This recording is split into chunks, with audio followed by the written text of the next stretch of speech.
So, welcome back to my channel. Let's do part 2 of my video on why I don't buy any processed foods. Again, it's been well over 25 years since I have had a processed canned good in my home.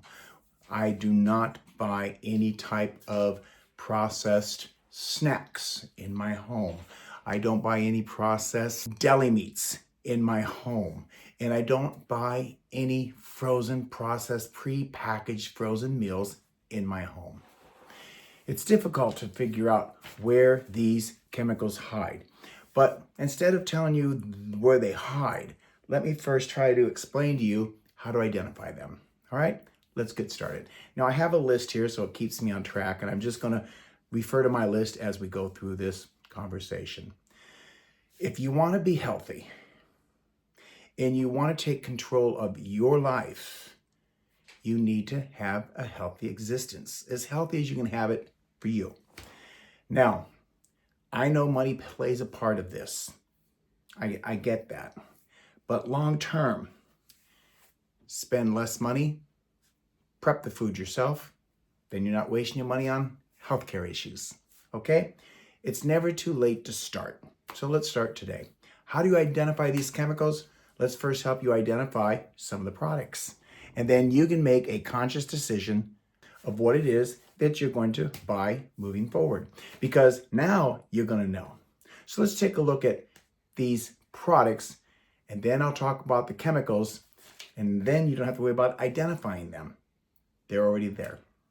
Ice cream, chocolate bars, bread, salad dressings, plant-based milks, peanut butter, protein bars, coffee creamers, mayonnaise, and baby formula.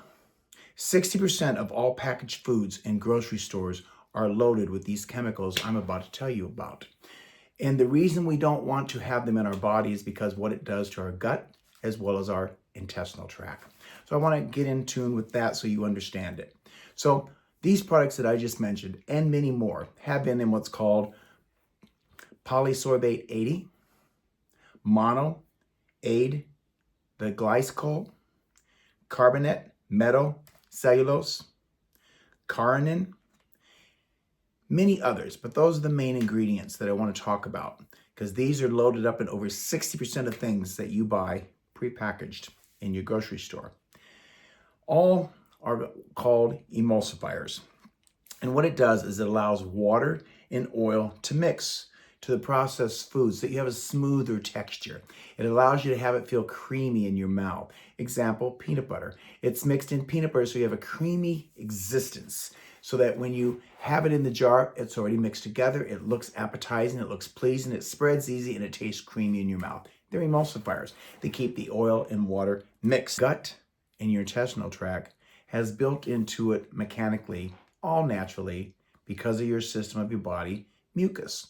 Your stomach has mucus and your intestines have mucus. Now in your stomach, the mucus allows the food to digest into the stomach and then move down into your intestinal tract.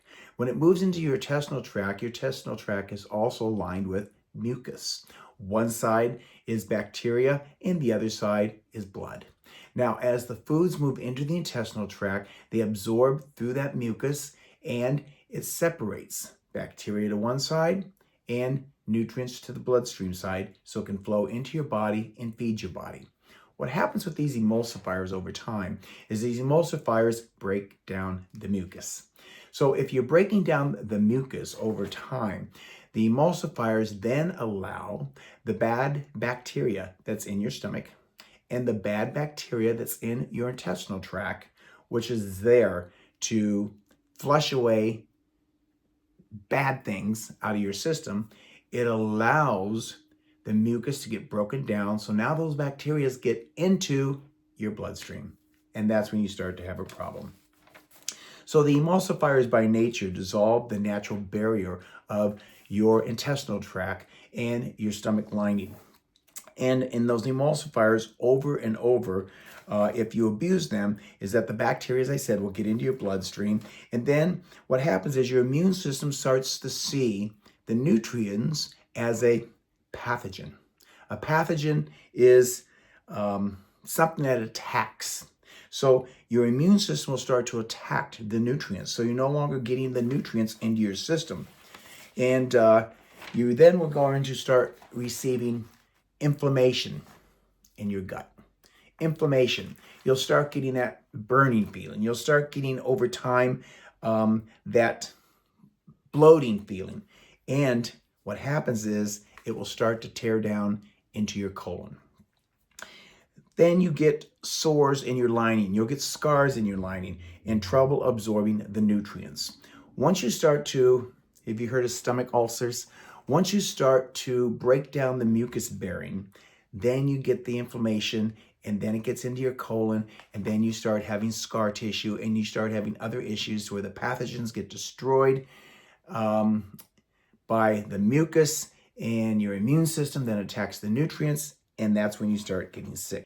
Over time, if the things you started to eat over time are now starting to bother you, you're getting more inflammation taking place in your system. Again, it's not the food. It is the chemicals that are added to the food that creates the issue.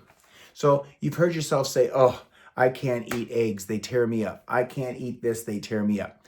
You probably have some issues with inflammation in your body. Now again, I'm not a doctor, I'm not a scientist, but I understand chemicals, I understand the body, and I have studied the entire muscle, nerve, and bone structure of the body. But I'm not a doctor. So, entertainment practices only and purposes to keep us all safe. So studies showed over time that the polysorbate 80 metabolic syndrome is what you get. Metabolic syndrome. The metabolic syndrome is when you start to gain weight. Your blood sugar has issues. You get altered gut bacteria. And this was all done in animal studies. You will start to feel foggy head. You start to feel lethargic. You start to feel like you're just not coherent and thinking properly. It's from the chemicals that are in the food that are now breaking down and getting into your bloodstream. So they did studies for the altered gut bacteria, and it was all done on animals. Of course, you can't do it on humans because the studies on animals has the same gut, intestinal, stomach creation, much similar to mankind. So that's why they study them on the animals. Because if the animal has an issue and dies, okay, it's science. If a human has the issue and dies, there's trouble. So what they did, your study over animals to see how this consistently worked over time and compared it to humans. But what they did in 2024 is they did a 2-week study, and they did the study on humans showing participants having the altered gut microorganisms when the bacteria was moving closer to the intestinal lining. And it was all from those chemicals. So they did a 2-week study versus a 20-year study on humans to see that it was, in fact, causing you some issues. In the last 20 years, there's been a high increase of IBS, irritable bowel syndrome, immune deficiency disorders, a spike. Now, is it directly related to those chemicals? Who can say? But the chemicals do exist and the spike has taken place. So, do the correlation in your own mind and eat healthy based on the information you have. So IBS, what it is irritable bowel syndrome, and that has doubled. You have autoimmune diseases are also skyrocketing. All immune issues. Now, I say autoimmune deficiencies. You know, back in the 80s, it was called AIDS, and people went, oh, but they're all under the same umbrella of autoimmune deficiencies, much like lupus, rickets, mono, hair loss, HIV. There's several of them under that autoimmune deficiency umbrella. But under that umbrella of autoimmune, it starts in the gut. Everything's about nutrition. Everything that goes in, feeds, nurtures, comes out. If you eat it wrong, feed it wrong, chemically load it up, you're going to have some challenges. So because in our country, we can recognize that those foods do have those chemicals in there. But what's saving corporations from holding responsibility is this. And I said it in my last video. They can use an umbrella called GRAS, G-R-A-S, which is generally recognized as safe. That's what they can state. Now, when companies do that, they self-regulate themselves. They don't use any type of third party, meaning they don't have an outsider come in and look at their studies. They self-regulate themselves. And because they're allowed to self-regulate themselves, they don't have to show any studies to the FDA. So they can put a label called GRAS, generally recognized as safe. They generally recognize it. Now, the studies they have done doesn't prove that it is. It's just generally recognized as such. So what I would tell you is this. Most of the emulsifiers that were approved decades ago are still being used today. In short-term toxicity studies have addressed, under their studies of toxicity, is the poisoning immediate, like in a 2-week period process when the studies were done. If the answer was no, the chemical went in and you're still eating them today. But this is what the manufacturers still do and process their foods even as of today. The challenge is children. The big issue is children.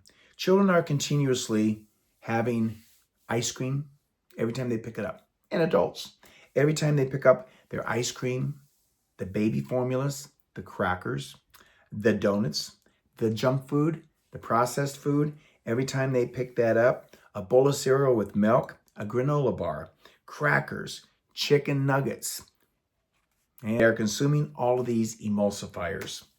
Instead of reading the ingredients on a list of emulsifiers, instead of doing that, here's what I invite you to do. When you pick it up, don't take time to read what the ingredients are. If it's packaged on the shelf, if it's frozen in the freezers, is it's processed like almond milk, girl, almonds don't produce milk. All right. If you've got, what's the other thing that's selling today? Plant-based milk. They all use emulsifiers. Plants don't produce milk, but you got consumers who are the trendy ones who want to be consumer knowledgeable and get only the organic, natural stuff. Plant-based milks are loaded with emulsifiers. Just know that.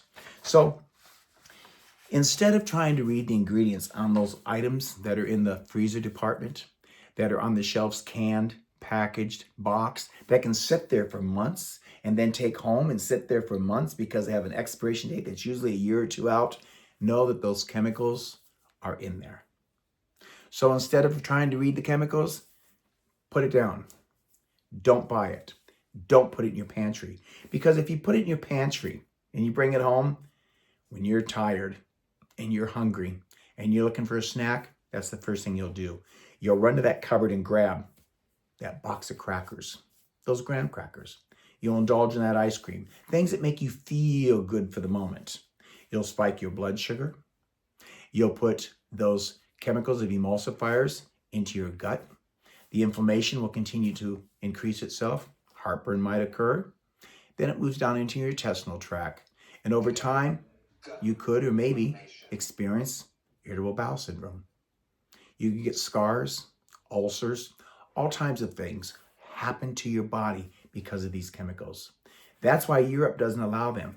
They don't have the GRAS program, generally recognized as safe. The food they sell is safe. Here in this country, we got a long ways to go to catch up with modern day knowledge. I've said this before and I'll say it again. Knowledge is powerful. Knowledge is powerful.